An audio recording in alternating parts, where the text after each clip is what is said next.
우리 신성현 집사가 이렇게 부르니까 이게 눈물이 나는 제가 다.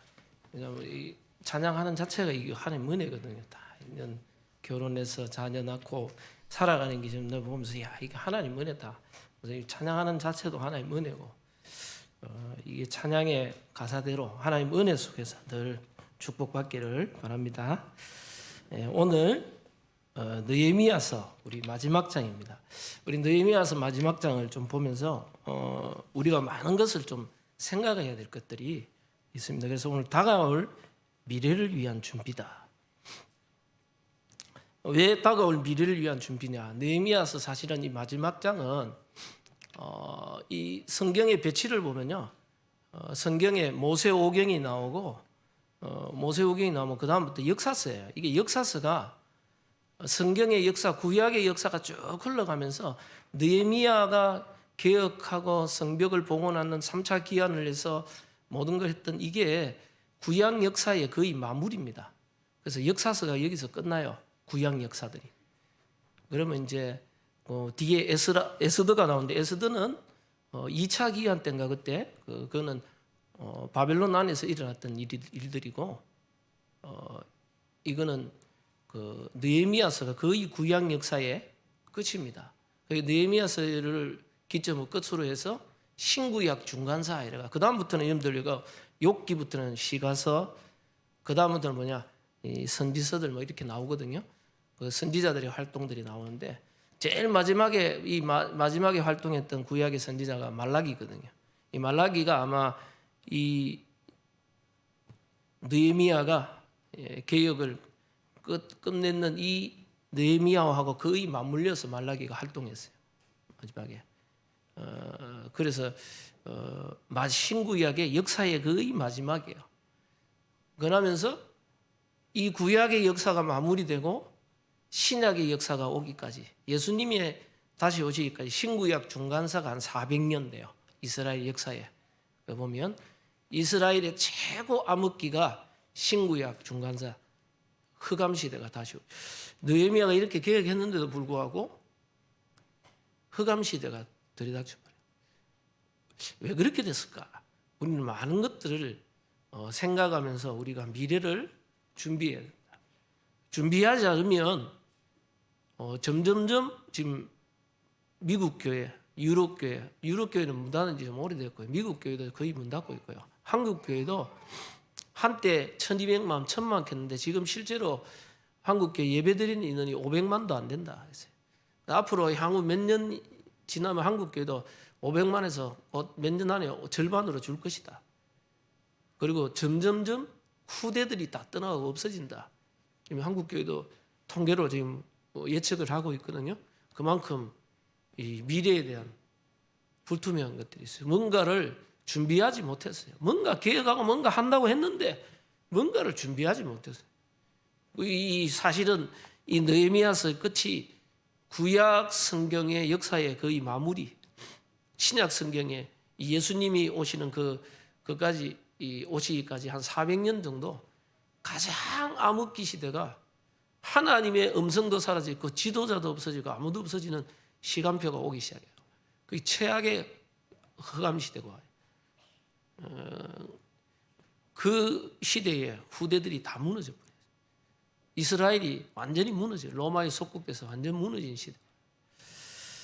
우리는 많은 것을 생각하고 미래에 대한 준비를 해야 되기 때문에 오늘 느헤미야서 마무리하면서 많은 것들을 우리가 생각하고 찾아내야 됩니다.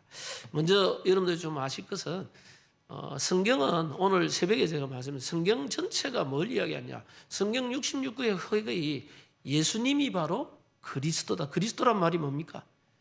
우리 인생이 절대 해결할 수 없는 사단의 세력을 깨뜨리신 왕, 우리의 모든 죄와 저주의 문제를 해결하신 제사장, 하나님 만나고 누릴 수 있는 원래 인간이 하나님과 함께하는 축복을 회복하신 선지자, 이 세 직분이 그리스도라는 말이에요. 근데 지금까지 한국교회는 모든 재회개하고 죄에 묶여 있었어요. 근데 이 죄의 모든 이 죄를 불어넣게 만드는 이 죄를 하나님 떠나도록 만드는 이 죄의 근본 원인을 따지면 창세기 3장에 사단이 있어요. 눈에 보이지 않는 사단의 세력이 있다. 결국은 이 사단이 하나님 말씀을 불순종하여 하나님의 말씀을 듣지 않고 결국은 하나님 떠나도록 만들어요. 그래서 인간이 나 중심, 육신 중심, 세상 중심으로 영적인 축복을, 인간은 영적인 존재로 하나님과 교제하도록 창조했는데 영적인 축복을 다 놓쳐버리니까, 하나님이 놓쳐버리니까 내가 생존하고 살아가야 돼. 나 중심이 될 수밖에 없어요. 그리고 우리는 먹고 마시고 살아야 되니까 전부 육신 중심으로 돼야 돼요. 그리고 세상에서 어쨌든 잘 살기 위해서, 성공하기 위해서 노력하여 세상에서 성공 위주로 살아가게 돼 있어요. 인간은 하나님을 모르니까 이거 하기 위해서 몸부림치는 게 무속, 점술, 역술 전부 이런 것 속에 다 빠져 있어요. 흑암 문화에 빠져버린다. 그래서 어쩔 수 없이 인간에게는 영적으로, 정신적으로, 육신적으로 고통을 수밖에 없어요. 결국은 세상은 발전한 것 같지만은 성경은 영적 재앙이 계속 오고 있다는 말이에요. 그래서 지금 정신질환자가 한국은 지금 급증하고, 한국은 자살률이요, 선진국으로 올라간다 그러는데 한국 자살률이 지금 세계 1위로 올라가고 있어요. 자꾸. 이거 뭐 어른들이 또 자살한다 그러면 살고 먹고 살기 힘들어, 뭐 어려움도 있다. 근데 요즘은 청소년 자살이 많이 늘어나고 있어요. 심지어 초등학생까지 자살하는 경우가 있어요. 이게 이 정신 문제가 점점 심각해요. 우울증 환자, 정신질환자, 공황장애 심각하게 증가하고 있어요. 왜? 세상은 발전하고 점점 살기 좋은 세상이 오고 선진국이라고 잘 산다 그러는데 선진국 가보면 거의 정신 문제예요. 결국은 마약, 다른 것에 다 빠져 있어요. 우리는 꼭 깨달아야 합니다. 왜 이 근본 원인이, 모든 것이 어디서 왔느냐? 성경은 분명히 말합니다. 창세기 3장에 인간이 하나님을 떠남으로, 영적 존재인 우리 인간이 영이신 하나님을 떠남으로. 왜 떠났냐? 사단에게 속아버렸어요. 네가 하나님같이 된다. 이게 인간이 하나님 말씀을 불순종하고 하나님을 떠났어요. 사단의 말을 듣고 죄 가운데 빠져요. 그래서 하나님은 이 인간의 흑암 가운데, 죄 가운데 빠진 인간을 구원하기 위해서 그리스도를 보내겠다는 말이에요. 그리스도. 그분이 하나님이 인간의 몸을 입고 오셔서 우리의 죄를 대속하여 죽으시고 사망으로 사망의 세력 잡은 자 마귀를 멸하시고 하나님께로 갈 수 있는 길을 열어주겠다. 원래 인간이 하나님과 함께하는 복을 회복하겠다. 그래서 여러분들, 예수가 그리스도다. 그 말은요, 이 그리스도가 우리 인생의 근본 문제를 해결했다. 근본 문제란 말은 우리 인생의 모든 문제 해결해요. 왜? 하나님 떠남으로 모든 문제가 왔기 때문에 하나님과 함께하면 내 모든 문제가, 여러분들 내게 문제가 있습니까? 없습니까? 사람 문제 많아요. 근데 하나님이 함께 하시면 그 문제를 해결할 수 있는 분이 나와 함께 있다는 말이에요. 그 문제를 해결할 수 있는 분이 나의 아버지가 되신다는 말이에요. 그래서 그분께 맡기면 모든 문제 해결이에요. 그래서 복음은 모든 것입니다. 그 안에 하나님의 모든 것이 다 있어요. 모든 문제 해결과 하나님의 모든 축복이 다 있어요. 그러면 이 복음을 누리는 기도 안에 모든 것이 있는 겁니다. 그래서 성경이 제일 강조하는 게 뭐냐? 복음 안에 모든 문제가 있고, 이제는 이 복음을 누리는 기도의 축복 속에 모든 게 있다. 복음이 모든 것이면 이 복음 누리는 기도가 모든 것이에요. 그런데 대부분 사람들이 뭘 못하느냐? 복음을 누리지를 못해요. 내 통장에 10억, 100억이 있는데 그걸 못 누려요. 전혀 못 누리고 나는 늘 어렵게 살고 있어요. 천지 만물을 창조하신 하나님이, 전능자 하나님이 나의 아버지가 되시는데 나는 늘 가난하고 늘 영적 문제 시달리고 늘 갈등 속에 있고 인간 간의 갈등 문제 속에 시달리고 있어요. 창조자 하나님이 나와 함께 계시고 나의 아버지라는데 나는 전혀 그걸 못 누리고 있어요. 제가 청소년 때 하나님이 전능하시고 창조자인데 나는 왜 되는 게 없습니까? 우리 가정도 되는 게 없습니까? 분명히 하나님을 믿고 기도해도 응답도 없고 되는 게 없고 나는 왜 이렇게 실패하고 되는 게 없습니까? 분명히 하나님이 나의 아버지라 그러고 하나님 나와 함께 했는데 나는 왜 이렇습니까? 뭐냐, 여러분들 하나님이 나와 함께함을 누릴 수 있는 기도의 비밀을 모른다는 거예요. 성도들이 복음을 못 누리고 있어요. 복음을 누리면 모든 문제 해결인데 그 안에 그 축복을 못 누리고 있어요. 여러분들 복음 안에서 예수 그리스도 알면요, 하나님 주신 가장 큰 축복이 뭐냐?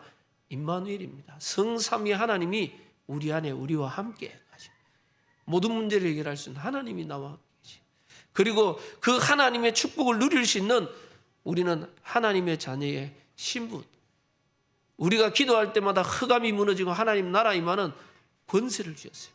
그래서 영접하는 자 곧 그 이름을 믿는 자들에게 하나님의 자녀가 되는 권세를 줬다. 하나님의 자녀가 되었다 하면 되는데 왜 권세를 줬다 했습니까? 흑암과 세상을 이길 수 있는 권세가 있다는 말이에요. 그래서요, 하나님이 우리에게 주신 복음 안에 있는 이 풍성한 축복을 성삼위 하나님이 나와 함께 하심을 누리고, 하늘 보좌의 배경을 누리고, 흑암과 사단의 권세를 깨뜨리고 하늘 군대가 동원되는 이 영적인 축복을 누리는, 시공간을 초월하는 이 보좌의 배경과 축복을 여러분들 누리면 승리하게 돼 있는데, 문제는 뭐냐? 복음 누리는 비밀이 없어요. 그래서 이번 주 핵심의 유 목사님도 말씀 잠깐 산업선교 때 말씀하시더라고요. 고요한 시간을 가져라. 여러분들 하나님 주시는 평안한 시간, 고요한 시간, 세상의 많은 문제와 갈등 그거를 하나님께 내려놓고 하나님 주시는 평안과 영적인 힘을 얻을 수 있는 여러분들 이 기도의 시간을 가질 수 있어야 돼요. 나에게 많은 문제가, 갈등이, 어려움들이 다 있어요. 그 모든 걸 하나님께 내려올 수 있어요. 그래서 오늘 새벽 기도에 너희는 아무것도 염려하지 말고 모든 일에 기도와 간구로 너희 구할 것을 감사함으로 아뢰라. 왜 아무것도 염려하지 말아야 합니까?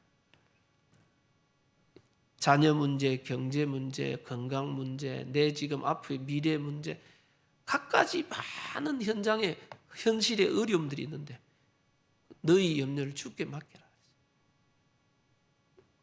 왜? 그 문제를 해결할 수 있는 하나님이 나와 함께 있는 거예요.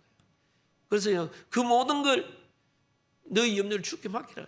그 모든 걸 하나님 앞에 내려놔놓고 하나님 주시는 평안을 얻고 하나님 주시는 고요함, 하나님 주시는 깊은 은혜 속으로 들어가는, 여러분들 이 모든 걸 맡기고 모든 일에 기도와 간구를 하면 하나님의 평강이 너희 마음과 생각을 지키시리라. 하나님 주시는 평안, 영적인 힘, 이 은혜가 회복되는 깊은 기도의 비밀, 복음 누리는 실제 기도의 비밀을 못 누리고 있어요. 하나님이 내 아버지고 하나님 나와 함께 있는데 나는 아무것도 되는 게 없어. 늘 갈등, 늘 문제 속에 사로잡혀서. 왜? 복음 누릴 수 있는 비밀이 없어요, 신자가. 그래서 여러분들이요, 조금만 고요한 시간, 조용한 시간, 여러분들이 하나님께 내 것을 내려놓을 수 있는 시간, 하나님의 깊은 은혜를 속으로 들어갈 수 있는 이 시간을 찾아야 돼요. 다윗이 사울 왕이 죽이려고 군대를 이끌고 다윗을 죽이려고. 여러분들 직장에 다니면 직장 상사하면 나를 괴롭혀도 힘들어요.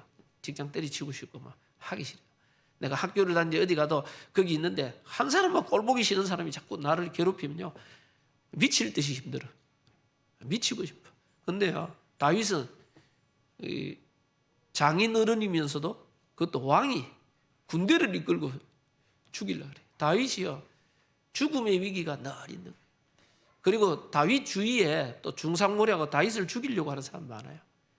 그래서 다윗이 시편에 보면 여호와야 나의 대적이 왜 이리 많습니까? 나를 죽이려는 자가 그만. 근데 얼마나 불안과 공포가 있어요. 죽음에 이게 초조함, 얼마나 불안하겠어요. 그 불안 속에서 다윗이 시편 23편, 사실은 다윗이 도망하면서 지은 찬양이에요. 여호와가 나의 목자시니 내가 부족함이 없으리로다. 내가 사망의 음침한 골짜기로 다닐지라도 해를 두려워하지 않을 것은 주께서 나와 함께 하심이니라. 이 사망의 음침한 골짜기 같은 그 상황 속에서도 하나님이 함께함을 누리는 이 다윗은 하나님 주시는 평안함을 누리는 비밀이 있었어요. 그렇기 때문에 다가오는 모든 어려움을 넘어서는 힘이 있었어요. 여러분들 오늘 느헤미야를 보지만 느헤미야에게 어마어마한 많은 어려움들이 있었는데 그 모든 걸 이기는 기도, 이 비밀이 뭐냐? 느헤미야 1장 시작부터 느헤미야 기도가 나와요. 그리고 마지막 끝이 기도로 마무리해요. 느헤미야가 중간중간 기도가 나와요. 하나님께 그 모든 걸 맡기는 거예요. 그 모든 것을 어떻게 이기냐? 느헤미야는 하나님과 함께하는 복음 누리는 비밀이 있습니다. 여러분들 교회도요 이래 해보면요 막 사람들 갈등이 있어요. 또 교회 앞장서 일하면요, 여러분들 교회 일하는 거는 앞으로 우리 예비 중직자분들 늘 기억하죠. 교회 일하면요, 교회는 이런 사람 저런 사람이 있어요. 내 돈 내고 내가 헌신하고 다 해놓고 뭐 인정받는 게 아니고 요거도 먹는 게 그게 교회 일이라. 사람마다 막 내가 헌금하고 내가 헌신하고 다 해놔놓고 요거도 뭐 세상 가면 그러면 때리쳐버리면 되지만 교회 일은 그게 아니거든. 하나님의 영광이에요. 여러분들이 하나님 주시는 평안함과 고요함과 하나님 주시는 깊은 은혜, 영적인 힘, 이거 누리는 비밀이 없으면요 힘든 거예요. 이게 부담이 돼요. 그래서 여러분들 복음 누리는, 복음이 모든 것이면 복음 누리는 기도 안에 모든 게 다 있어요. 하나님이 나와 함께 하신가, 여러분들이 기도할 때마다 흑암이 무너지고 하늘 군대가 동원되는 천국 보좌의 배경을 누릴 때, 시공간을 초월하는 주의 성령께서 나와 관계된 모든 현장의 역사예요. 그래서 여러분들 이 자리에 앉아서도 기도할 수 있어요. 시공간을 초월하는 주의 성령께서 우리 자녀들과 내 산업과 모든 현장의 역사하옵소서. 내가 예배드리는 이 시간에 하늘 군대를 동원시키사 모든 어둠을 꺾으시고 우리 자녀들과 우리 가문을 축복해달라고 여러분들요 언약 잡고 기도하면서 예배할 수 있어요. 그러면요 시공간을 초월한 주의 역사들이 나타나기 시작해요. 그런데 대부분 사람들이 기도의 축복을 못 누려요. 이 복음이 모든 것이고 복음 안에 하나님 모든 축복을 담아놨는데 그걸 누릴 수 있는 비밀이 기도 속에 있어요. 근데 이 기도의 비밀을 실제, 그래서 성경이 제일 많이 강조하는 게 첫 번째가 예수 그리스도 안에 그리스도 붙잡으면 모든 문제 해결하겠다. 그 안에 모든 축복이 다 있다. 그리고 뭡니까? 제일 많이 나오는 하나님의 약속이 뭡니까? 언약이 뭡니까? 구하라 주실 것이다. 너는 내게 부르짖으라. 기도하면 응답하겠다는데 문제는 뭐냐? 성도가 기도할 줄을 몰라요. 기도를 어떻게 해야 됩니까? 여러분들이 진짜 하나님 주시는 평안함, 고요함, 하나님 주시는 힘, 능력 누리는 영적 시스템이 내게 없다는 말이에요. 그게 없으니까 조금만 어려우고 힘오면 넘어지고 그걸 못 넘어서는 거예요. 그리고 우리가 실제 하나님 주시는 고요함과 평안함을 누릴 수 있다면 여러분은요 정인입니다. 하나님이 나와 함께 하심을 누리는 정인으로 서는 거예요. 그럼 내게 증거가 올 수밖에 없어요. 그러면요 복음이 모든 것이고 복음을 누리는 기도가 모든 것이면 이 복음을 전하는 전도가 모든 것이 있어요. 그 안에 하나님의 모든 축복이 담겨 있어요. 그 전도 안에. 그래서 성경은 그것을 계속 이야기하는 겁니다. 이 복음이 모든 것이면 네가 이 복음을 누리고 이제는 정인으로 이 복음을 죽어가는 영혼들에게 전하라는 겁니다. 그 안에 하나님의 모든 축복이 담겨 있다는 거예요. 그래서 혹시 여러분들 이미 구원받았기 때문에 이제는 여러분이 반드시 회복해야 되는 게 뭐냐? 복음 누리는 기도의 비밀이에요. 사실은 내가 응답받고 증거 일어나면 전도의 문은 열리게 돼 있어요. 근데 문제는 뭐냐? 내게 하나님의 역사와 증거와 응답이 없다 보니까 전도 이거는 부담스러워요. 막 억지로 사람을 꼬아가 데려올라가면 그만큼 힘든 게 없어요. 옵니까? 막 교회 와봐라 뭐 해봐라. 아무리 오릅니까? 내가 하나님의 응답받고 성령이 역사해야 전도의 문이 열리게 돼 있어요. 그래서 혹시 나에게 지금 해결되지 않는 문제, 고민, 갈등, 깊은 어려움, 답답함, 누구에게도 말 못할 고민 있다. 사람에게는 말하지 못하지만은요 하나님께 할 수 있어요. 우리 아버지 하나님 앞에. 그래서 여러분들이 나의 모든 염려와 근심을 주께 맡기라. 모든 일에 기도와 간구로. 그 모든 걸요 기도 속으로. 하나님이 왜 이렇게 하셨는가? 여러분들 사도 바울은 질병이 있었어요. 다른 사람들이 다른 사람한테 말 못할 간질병이다. 아마 많은 신학자들이 간질이 있을 것이다. 바울이 가는 곳마다 병도 고치고 막 능력도 했는데 정작 자기는 간질하고 쓰러지고 얼마나 비참했겠어 자기 자신을 볼 때. 그런데 바울은요 그걸 가지고 깊은 기도 속으로 들어갔어요. 하나님이 내 은혜가 내게 족하도다. 네가 약할 때 그가 강하십니다. 바울이 그 속에서 그 질병 속에서 하나님의 계획과 답을 얻으니까 하나님 주시는 평안이에요. 거기 더 이상 그 말은요 간질병이 없어졌다가 아니에요. 있어도 괜찮고 없어도 괜찮아요. 그 질병이 내게 영향을 주지 못해. 그게 성령 충만이에요. 아니, 성령 충만하면 문제가 해결되고 뭐가 자꾸 우리는 그런 생각인데 그게 아니에요. 하나님의 계획과 답이 나와버리면 그 문제가 있어도 괜찮고 없어도 괜찮아요. 하나님의 뜻과 계획이 그 안에 있는 걸 아니까. 그래서 여러분들 가정, 자녀 문제, 경제 문제, 여러분들의 인간관계 갈등 문제 이거를요 사람에게는 말하기 힘들어요. 우리가 하나님 앞에 깊이 내 모든 걸 내려놓고 내 염려와 근심을 내려놓고 하나님 주시는 평안함, 하나님 주시는 고요함, 하나님 주시는 영적인 힘, 평안 이거를 딱 누리는 이 비밀이 있어야 여러분들이 복음운동, 전도운동을 지속할 수 있어요. 그리고 교회의 직분자의 역할을 감당할 수가 있어요. 안 그러면 교회 앞장서 일하면요 이런 사람 저런 사람 말 많아요. 그러면 그 문제에 빠져가지고 막 늘 갈등하다 시간 다 보내버려요. 사람 갈등하다. 그래서 우리는 이 복음의 깊은 비밀을 누려야 되는데 지난주는 우리 성벽 봉헌식이었습니다. 느헤미야서를 통해 느헤미야 12장에 느헤미야가 성벽 봉헌식을 우리가 꼭 깨달아야 합니다. 느헤미야가 왜 성벽 봉헌식을 성전 짓고 바로 하지 않고 한참 있다가 했어요. 왜 그렇게 했냐? 목적이 성벽을 짓고 우리나라가 부국 강병이 돼가 엄청 힘 있는 나라가 되고 그게 목적이 아니에요. 지금 느헤미야가 하는 모든 일은 그 모든 어려움을 통과하고 느헤미야가 간절히 원했던 게 뭐냐냐? 이스라엘의 무너진 영적 시스템을 회복하기를 원했어요. 이스라엘의 무너진 영적 시스템. 그게 뭐냐? 하나님과의 관계가 무너져 버려요. 영적인 축복이. 제일 무너진 게 뭡니까? 하나님의 말씀을 잃어버려서 결국은 이스라엘이 노예포로 속국 멸망했어요. 우리가 실패하고 안 되는 모든 이유, 근본 이유가 뭐냐? 창세기 3장 결국은 하나님의 말씀을 불순종하고 하나님 떠나버린 거거든요. 똑같이 이스라엘 민족의 역사를 쫙 설명하면서 이스라엘이 실패한 노예되고 포로되고 속국되고 멸망한 근본 이유가 뭐냐? 하나님의 말씀을 떠나버렸다.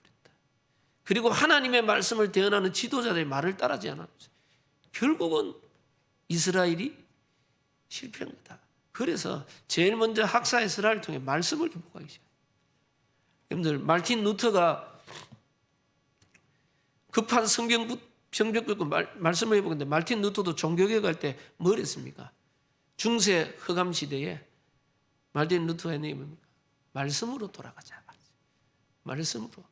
하나님의 말씀으로 돌아가요. 그래서 개혁주의 신앙가인데 개혁주의는요 우리의 신앙이 끊임없이 말씀으로 개혁해 나가는 겁니다. 말씀이 기준이 되고 말씀이 우리의 삶의 모든 이정표가 되고 우리가 말씀 따라가는 삶입니다. 이스라엘이 제일 잃어버릴 게 영적 시스템 중에 하나님의 말씀을 잃어버렸어요. 여러분들 우리의 삶에 하나님의 말씀이 기준이 되고 내 삶의 이정표가 되고 방향이 되고 자 말씀 속에 내가 답을 찾고 말씀을 통해 힘을 얻고 치유받고 이 말씀을 잃어버린 거예요. 그래서 학사 에스라를 통해 말씀부터 회복시켰어요. 말씀 회복하면서 왜 이스라엘이 실패했냐? 말씀을 잃어버렸다. 이스라엘 회개 운동이 일어나는 겁니다. 회개 운동이 일어나니까 거기서 이제는 말씀을 회복할 수 있는 이 말씀을 진짜 회복하려면 뭐가 회복되냐? 예배가 회복된다. 너희가 안식일을 올바로 회복해야 된다. 여러분들 결국은 이 말씀 회복하려면 예배가 회복돼야 돼요. 여러분들 예배는 찬양도 드리고 시간도 드리고 기도도 드리고 물질도 드리고 다 드리는데 하나님께로 우리가 받는 게 딱 하나 있습니다. 그게 뭐냐? 말씀입니다.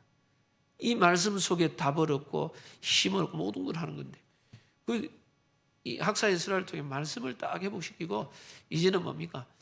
이 안식일을 제대로 지키고, 결국은 이스라엘이 실패한 이유가 뭐냐? 이방인과의 통혼, 그걸 차단하고, 그리고 하나님의 성전 중심, 예배 중심으로 살아야 되는데 성전이 버려져 있어요. 이 성전이 버려져 있어 어떻게 하냐? 거기서 레인들과 제사장들을 다 찾아가 세웁니다. 지금 거기 노래하는 자, 문지기, 마다 그게 전부 다 뭐냐? 하나님께 예배할 수 있는 영적 시스템을 다 회복시키는. 이 영적 시스템을 다 회복한 이후에 나중에 뭐합니까? 그 언약의 임봉식을 합니다. 하나님의 말씀을 지금까지 놓쳤는데 이제 하나님의 말씀대로 살겠다고 다 결단을 합니다. 우리가 올바른 안식일, 예배의 축복을 회복하고 이제는 하나님의 말씀대로 살며 이방인과의 이 사귐을 하지 않고, 그리고 뭡니까? 결국은 하나님의 전을 버려두지 않고 이제는 하나님 성전 중심, 말씀 중심, 하나님 중심으로, 신앙 중심으로 모든 걸 회복하겠다. 다 이 시스템을 다 마련하고 성벽 봉헌식을 다. 저는 왜 하나님이 원래 우리에게 느헤미야서를 줬냐? 느헤미야서를 보면 볼수록 참 우리에게 필요한 말씀이다. 우리 교회와 이 시대의 개혁을 위해서 반드시 필요한 메시지구나. 너무너무 중요하다. 그래서 이 성벽 봉헌식을 쫙 하면서요, 여기에 이 레위인들뿐만 아니라 제사장들을요 자꾸 세웁니다. 성전에서 봉사할 수 있는 일꾼들을 자꾸 세워요. 앞으로 우리도요, 제가 우리 교회도 오늘 우리 장로님 기도했듯이 많은 신학생들을 키울 수 있도록 기도해야 돼요.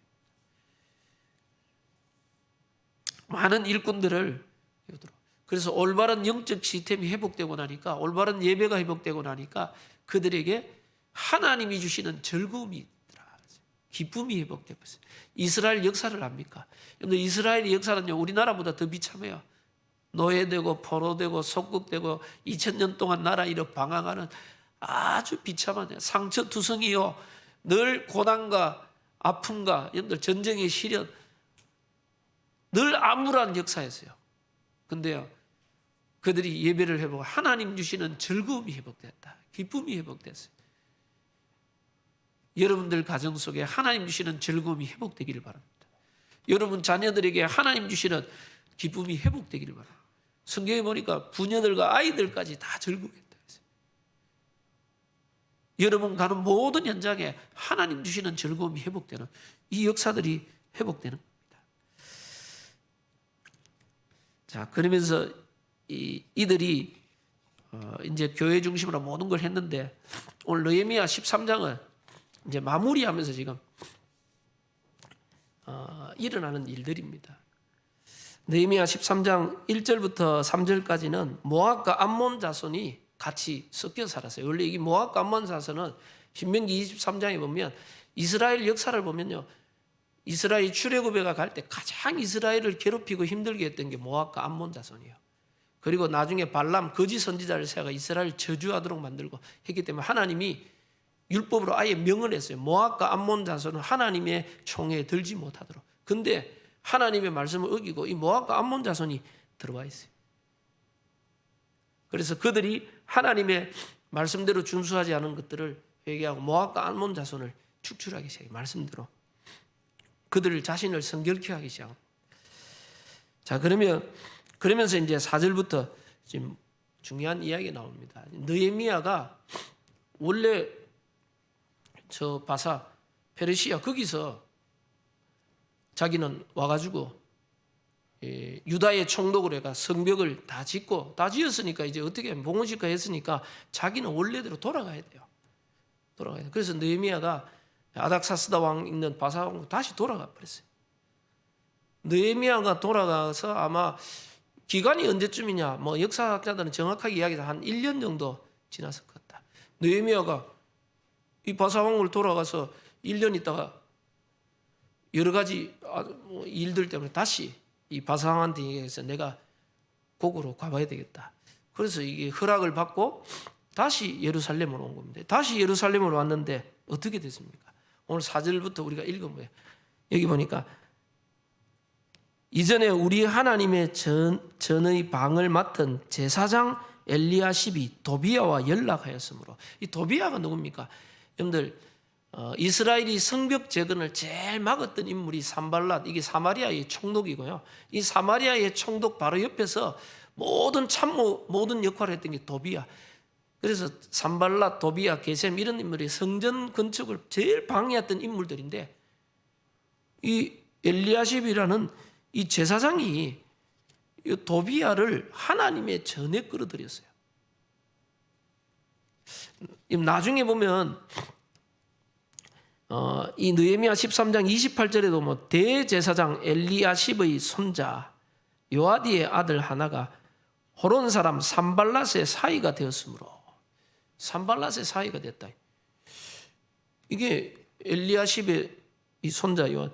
그럼 아마 지금 이제 1장 4절에 나오는 여기 엘리야십과 아마 28절에 나오는 엘리야십이 동일한 인물인지 잘 모르겠다. 하나는 이제 제사장이라 그랬고 뒤에는 대제사장이다. 그래서 뭐 신학교에 보니까 동일한 인물이다. 첫 번째, 뭐 두 번째는 동일한 인물이 아닐 수 있다. 뭐 제사장 중에 동명이인일 수 있다. 어쨌든 요 제사장이라는 이 직분을 가진 사람이 이 도비야와 딱 연락을 해가지고 이 도비야를 하나님의 전 안에 있는 방 안에 거하도록 만들어놨어요. 근데 이 하나님의 그 도비야라는 인물이 거하는 장소가 어디냐? 장소가 보니까 이 5절에 보니까 도비야를 위하여 큰 방을 만들었으니 그 방은 원래 소재물과 유황과 그릇과 또 레위 사람들과 노래하는 자들과 문지기들에게 11조로 주는 곡물과 새 포도주와 기름과 또 제사장들에게 주는 그 제물을 두는 것이라. 뭐합니까? 하나님께 예배를 준비하고 예배를 위해서 드린 성물이 있는 그 장소를 도비야에게 줬어요. 그래서 5절에 6절에 이 느헤미야가 그때 내가 예루살렘에 있지 아니하였느니라. 바벨론 왕 아닥사스다 32년에 내가 왕에게 나아갔다가 며칠 후에 왕에게 만미를 청하고 예루살렘에 이르러서야 알게 되었다. 이 도비야가 엘리야십이 이 도비야를 하나님의 전안에 뒀다는 거예요. 이게 지금 느헤미야가 1년 동안 비우고 가 있는 동안 일어난 사건이요. 금방 원래대로 돌아가 버렸어요. 그 왜 이렇게 했냐 그러니까 나중에 보니까요. 10절에 보니까 내가 또 알아본즉 내 이 사람들이 밭을 몫을 주지 아니하였으므로 그 직무를 행하는 레위 사람과 노래하는 자들이 각각 자기 밭으로 도망하였기로. 이게 레위 사람들이 받아야 될 몫을 못 받았다. 이 사례나 이런 걸 주지를 못했다는 말이에요. 그러니까 레위 사람들도 그 성전 지키는 문지기들 노래하는 사람 이런 사람들이 다 자기 밭으로 생계를 떠나 생존의 위협을 느끼고 다 일하러 가버리는 거예요. 그러니까 성전이 버려지니까 거기에 도비야를 집어넣어놨습니다. 아마 이 엘리야십이 이 도비야가 아주 힘 있는 인물이니까 많은 뭐 돈도 받고 여러 가지 할 수 있었겠죠. 그래서 이상하게 이걸 이방에 하나님의 성벽 건설을 방해했던 인물을 그 방 안에 두고 있어요. 딱 내통하고 있는. 이 느헤미야가 얼마나 열받았는지 이 도비야를 그 방에서 쫓아내 버리고요. 결국은 다시 이 제사장들과 그 레위인들을 다시 불러 모읍니다. 불러 모으면서 11절에 보니까 내가 모든 민장을 꾸짖어 이르기를 하나님의 전이 어찌하여 버림바 되었느냐고 하고 곧 레위 사람을 불러 모아 다시 제자리에 세웠더니 이스라엘이 언약에 봉인하면서 했던 다짐이 있습니다. 제일 마지막에 하나님의 전을 버려두지 않겠다 그랬는데 하나님의 전이 버려져 버렸어요. 그리고 또 문제가 15절부터 또 나옵니다. 15절부터 그때 내가 본즉 유다의 어떤 사람이 안식일에 술투를 밟고 곡식단을 나귀에 실어 운반하며 포도주와 포도와 모아가 여러 가지 짐을 싣고 안식일에 예루살렘에 들어와서 음식물을 팔기로 그날에 내가 경계하였고. 그것도 또 26절에 두로 사람이 또 예루살렘에 와가 안식일에 사람들이 모인다를 알고 자기들이 팔아야 될 물건들을 가지고 막 장사하기 시작해요. 예, 안식일을 그렇게 지키기로 했는데 안식일 하나님의 안식일을 또 무너져 버렸어요. 예배 무너졌어요. 결국은 이 안식일을 무너져 버리고, 이게 장사하는 사람들이 성벽 주위에 다 있고 이게 안식일마다 와가 막 장사, 이게 결국은 예배 중심이 되는 게 아니고 이게 장사 중심이 되어 버렸어요. 그리고 또 23절에 뭐가 나옵니까? 내가 또 본즉 유다 사람이 아스돗과 암몬과 모함 여인을 맞아 아내로 삼았는데, 이 암몬과 모함을 총에 들지 못하기로 분명히 이야기했는데, 이 유다 사람 아스다롯과 아스돗은 어디입니까? 이게 그 블레셋 있는 지역입니다. 그래서 이 아스돗 나중에 가사, 가드, 아스돗 이게 남겨놓은 땅에서 있는 그 여호수아 남겨둔 땅에 이 땅들이 전부 다 그 이 아낙 자손들이 살는 이런 지역이었어요. 그 자손들과 결혼을 해버려요. 이방인과의 그 결혼을 하지 않겠다 결단했는데 하나님의 서약을 다 어겨버렸어요. 이방인 안식일 하나님의 전을 버려두지 않겠다 또 버려둬버렸어요. 원래 자기들의 삶으로 돌아가 버렸어요. 그 정도가 아니고 아까 조금 전에 말했듯이 28절에 대제사장 엘리야십의 손자 요아디의 아들이 호론 사람 산발랏의 사이가 됐다. 이 산발랏은 하나님의 전을 막는 사마리아 총독인데 대제사장의 이 손자가 이 산발랏의 사이가 돼버렸어요.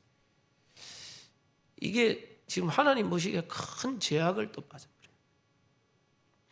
그러니까 뭐를 이야기합니까? 26절에 솔로몬 시대를 이야기해요. 옛적에 솔로몬이, 그 부귀영화를 누리던 솔로몬이 왜 실패했느냐? 이방 여인과의 결혼을 통해서 결국은 무너졌는데 또 이스라엘이 그걸 반복하고 있다는 거예요. 영적 시스템을 세웠는데 다 무너져 버렸어요. 또 돌아갔어요. 그러니까 느헤미야가 29절부터 마지막에 느헤미야의 기도가 나옵니다. 하나님, 내가 한 것을 보고 이 민족을 복을 달라고 마무리하면서 기도합니다. 자, 느헤미야의 좀 안타까운 기도죠. 여러분들 이걸 보면서 뭘 느낍니까? 저는 많은 걸 느끼고 봅니다.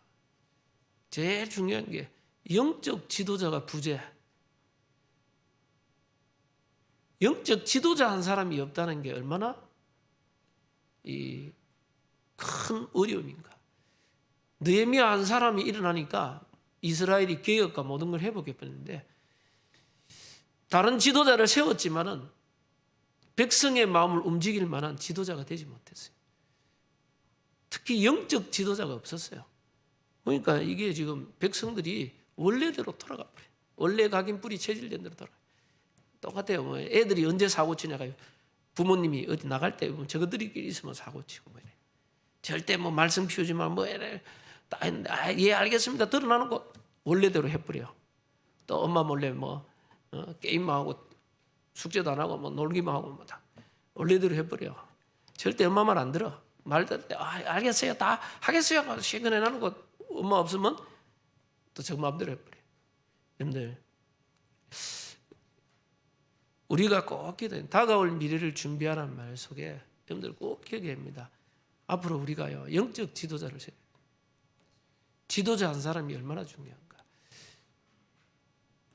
그냥 일하는 일꾼 말고 정말 지도자를 세워야 돼요. 사람들을 움직일 수 있는 지도자를 세워야 돼요. 예수님은 뭡니까? 12명의 사도와 70인 제자를 남겼어요.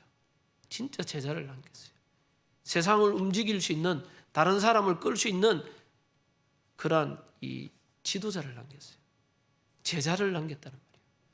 그래서 꼭 우리가 기억해야 됩니다.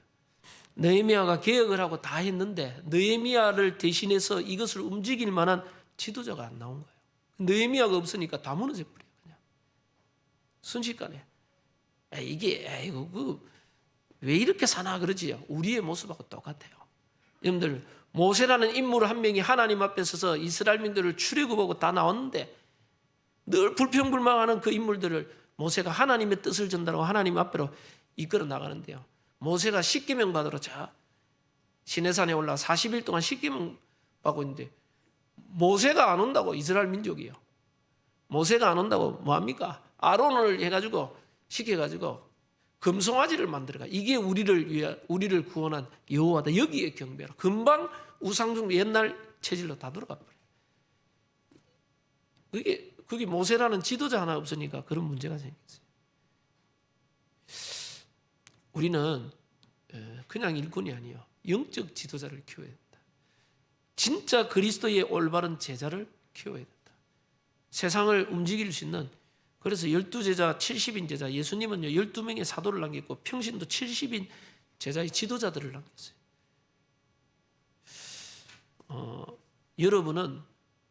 여러분이 제자고 지도자가 됐다. 그러면 그건 뭐냐? 여러분을 통해 또 다른 제자를 키울 수 있다. 그럼 여러분 지도자입니다. 바울이 디모데에게 마지막 바울이 했던 서신이 디모데후서 아닙니까? 바울의 죽음을 앞두고 마지막 서신이 디모데 지도자다. 자기 뒤를 이어 복음 전할 디모데에게 내 아들아, 너는 그리스도 예수와 함께 복음과 함께 고난을 받으라. 그러면서요 그리스도 예수 안에 있는 은혜 속에서 강하고 충성된 자들에게 이 말씀을 부탁해라. 또 다른 충성된 제자에게 전달해라. 그래야 또 다른 사람을 가르칠 수 있다. 그래서 여러분이요 다른 사람에게 올바른 복음과 기도와 전도의 비밀을 전달할 수 있다. 그럼 여러분 지도자입니다. 다른 사람을 제자로 세울 수 있다. 그럼 지도자예요. 그래서 여러분들이 정말 우리 후대를 제자로 키울 수 있다. 그러면 지도자입니다. 그래서 꼭 우리가 남겨야 될 게 뭐냐? 올바른 제자. 어떤 올바른 제자입니까? 복음 똑바로 알고 기도의 비밀을 알고 전도의 축복 속으로 들어가는 올바른 제자를 남기는 게 우리의 삶입니다. 그거 못 남기니까 금방 이스라엘이 돌아가서 이스라엘의 암흑기가 엎어져 지도자가 없는 시대가 엎어졌어요. 지도자가 없는 시대가 엎어졌어요. 무슨 지도자? 영적 지도자가 없는 시대가 엎어졌어요. 저는 좀 이 말씀을 생각하면 기도가 좀 되는 게 있었어요. 하나님, 우리 예강 RUTC 건축하는데 더 이상 우리 후대들을 흑암 문화에 빼앗기지 않도록, 그리고 우리 후대들이 어릴 때부터 영적 지도자로 자랄 수 있도록, 이게 기도 제목으로 딱 잡히더라고요. 그렇지. 시대를 개혁할 수 있는 지도자가 나와야 된다.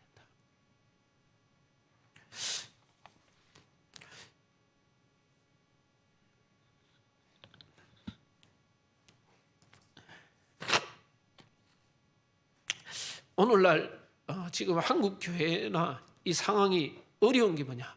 올바른 복음을 전하고 이것을 가지고 올바른 제자를 양육할 수 있는 지도자 부재가 가장 큰 부재예요. 그래서 저와 여러분들이 올바른 영적 지도자를 키운다. 여기에 우리의 생을 다 걸어야 되고, 그렇지 않으면 어떻게 되느냐? 앞으로 지도자가 없으면요, 우리 후대들이 흑암 문화에 다 노출됩니다. 우리 후대들과 우리 모든 사람들이 흑암 세상 속에 다 우리 후대들이 흑암 세상에 다 빼앗겨버려요. 그러니 우리 후대들이 뭐냐? 영적인 것을 아무것도 몰라요. 예배의 축복도 모르고 기도도 모르고 말씀도 모르고 전부 세상 방법대로 살아갑니다. 세상의 문화 속에, 흑암 문화 속에, 그 속에서 그냥 입설리 버리니까 예배의 축복도 모르고 기도도 모르고 말씀도 모르고 교회의 중요함도 모르고 인생의 내 왜 사는 인생의 방향도 모르고 흘러갈 수밖에 없어요. 왜 그러냐?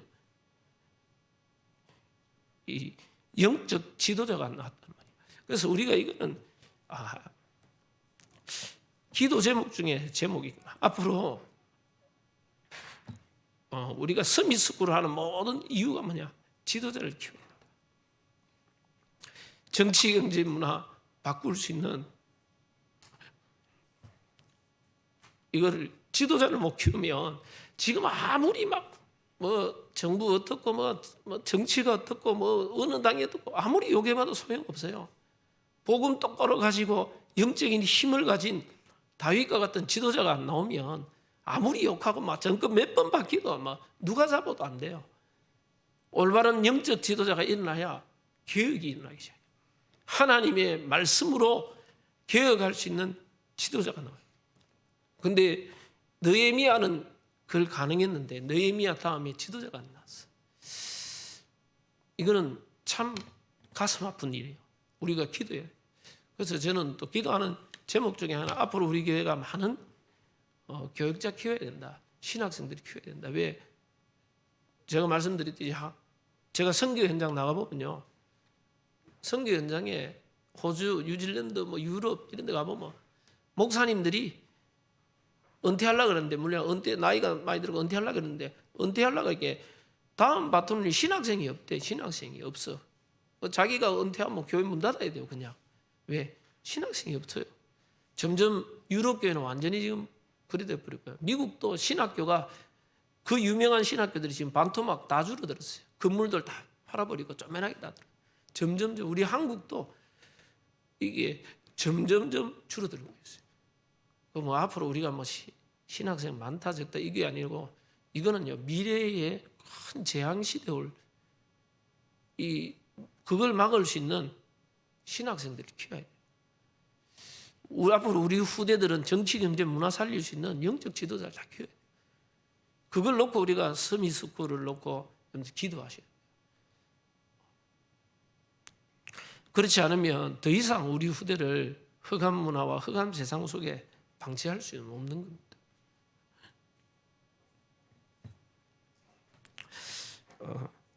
그래서 우리는 지도자를 정말 준비해야 되고요. 이걸 준비하기 위해서 우리 교회는 영적 시스템 준비해야 돼요. 여러분 개인, 우리 교회 영적 시스템 준비해야 돼요. 여러분 개인이 조금 전도 말씀드렸듯이 지도자로 되려면 하나님이 함께하는 축복을 내가 누리면 전달하는 건 쉬워요. 문제는 뭐냐? 내가 하나님 함께하는 축복을 못 누리면 또 다른 사람에게 전달하기 어려워요. 이론으로 가르치고 이건 한계 있어요. 그래서 부모님이 응답받는 모델이 돼요. 그래야 지도자가 되는 겁니다. 내가 하나님의 응답과 축복을 누리며 자녀들이 하나님 살아계시는 걸 볼 수 있어야 되는데, 우리 부모님 봤는데 별로 교회 갈 마음이 별로 안 들어. 이미 복음의 문을 다 닫혀버렸어요. 암만 교회 오라, 어려운 거예요. 여러분이 진짜 내 삶의 영적 시스템 회복해야 돼요. 내가 하나님 주시는 힘을 얻을 수 있고, 하나님 주시는 평안을 얻을 수 있고, 하나님 안에 있는 고요함, 참된 안식, 영적인 힘, 이 비밀을 내가 누리고 내게 다가오는 모든 어려움들을 하나님의 힘으로 넘어설 수 있는 내가 있어야 우리 후대들이 간증할 수 있어요. 내가 이런 어려움 속에서 하나님이 우리 가정에 역사하셨다. 하나님이 우리 가정을 축복하시고 너를 축복하셨다. 이게 다 신앙의 간증들이 전달되면요, 자녀들이 이걸 보고 따라오는 겁니다. 다.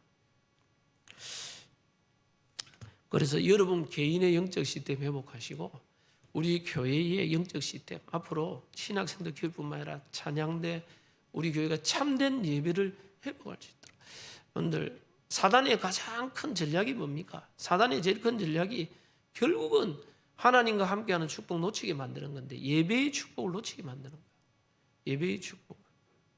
그래서 마태복음 4장에 이 사단이 예수님에게도 도전했어. 도전해가지고 뭐냐? 결국은 제일 마지막에 나에게 경배하라. 경배 대상, 예배 대상을 바꿔버렸어요. 예배의 육신적인 것, 세상적인 것 다 주면서 나에게 경배하라. 하나님 섬기지 못하도록, 예배 못하도록 딱 막아버렸어요. 결국 무너졌어요.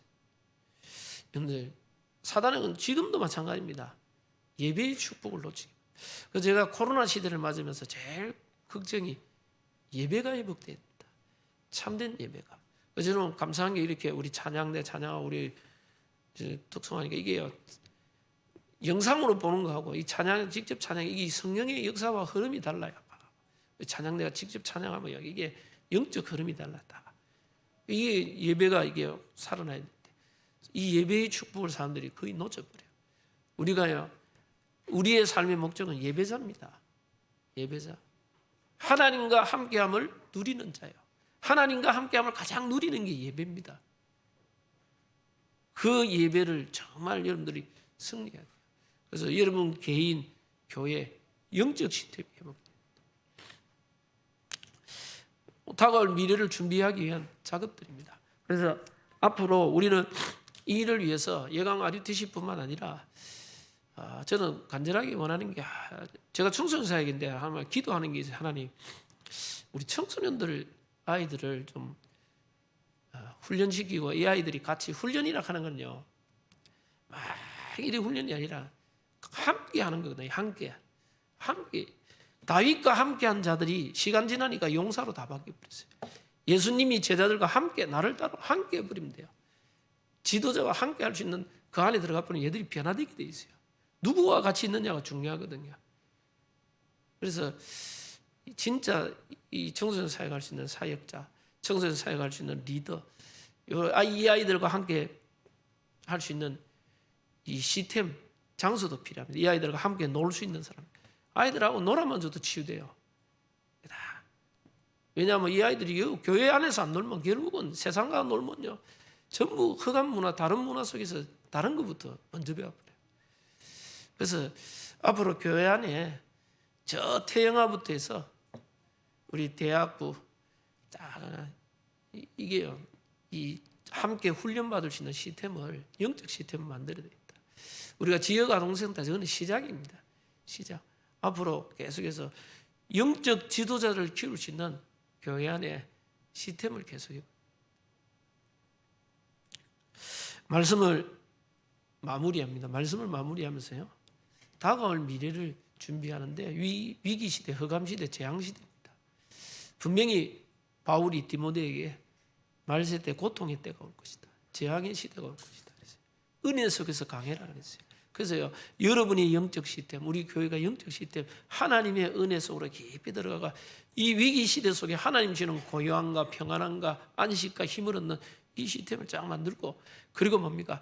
이 시대를 움직일 수 있는, 말씀으로 개혁할 수 있는 영적 지도자, 이거를 교회가 세워야 돼요. 이 일을 위하여 시설도 시스템도 갖추는 겁니다.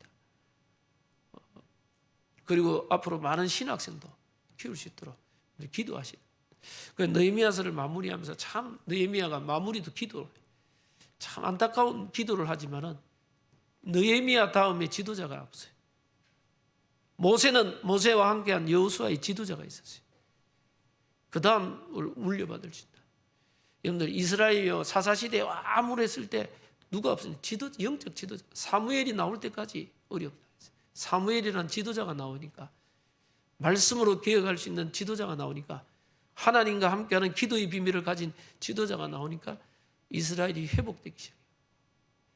그래서 우리 렘넌트들이 말씀을 따라가며 기도의 비밀을 알고 정말 올바른 하나님이 원하시는 전도의 축복에 방향하는 이런 영적 지도자가 여러분 자녀들, 우리 교회 안에, 우리 모든 렘넌트 속에 일어나서 시대의 재앙을 막는 축복이 있기 바라고, 우리 모든 또 어르신들, 또 우리 모든 성도님들, 또 특별히 임직 훈련 받는 분들이, 지도자는요 모델입니다. 여러분이 응답의 모델로 서셔야 돼요. 그래서 영적 시스템 혼자서 깊은 하나님의 힘을 얻는, 그래야 여러분 앞으로 교회 일을 감당할 수 있습니다. 그래서 진짜 응답의 모델로서는 그런 축복이 있기를 바랍니다. 기도합니다. 주님 감사합니다. 느헤미야 한 사람을 통하여 무너졌던 이스라엘의 영적 시스템을 회복시키시고 이스라엘을 다시 축복하셨던 하나님의 역사를 봅니다. 그러나 느헤미야 이후에 또 지도자가 없어서 반복되는 실패 속에 있는 이스라엘을 봅니다.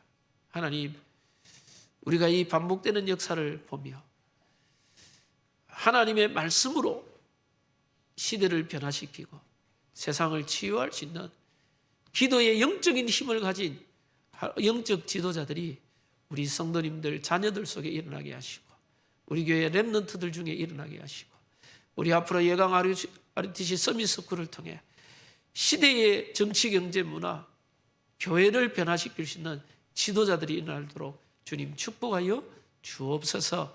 정말 이 일을 위하여 우리가 느헤미야와 같은 눈물의 기도로 우리 후대와 우리 자녀와 우리 교회를 위해 기도할 수 있도록 온 성도님들 축복하시고 우리 온 성도님들 정말 하나님 주시는 깊은 은혜 속에 응답의 모델로서는 하나님의 큰 은혜가 임하도록 주님이 축복하옵소서. 감사드리옵고 예수 그리스도 이름으로 기도드립니다. 아멘.